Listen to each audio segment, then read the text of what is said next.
Now it's time to take a look at the leading headlines from around the world with Paul E. Our focus today, U.S. Cuba relations on the rise.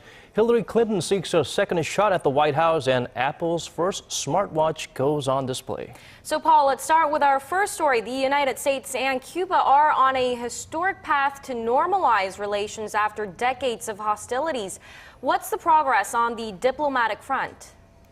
Well, in the latest development, the top American and Cuban diplomats have sat down for talks in the highest level meeting between the two countries since the Cuban Revolution more than half a century ago.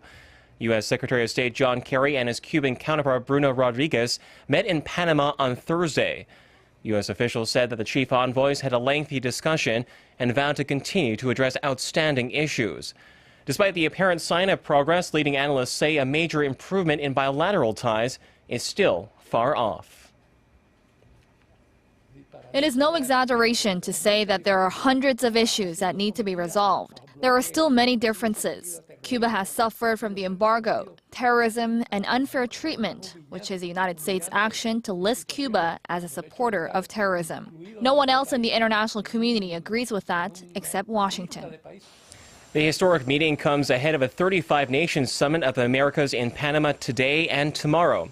All eyes are on whether U.S. President Obama and Cuban leader Raul Castro will meet face-to-face on the sidelines. Earlier, in another sign of easing tensions, the State Department recommended that Cuba be removed from the U.S. list of state sponsors of terrorism.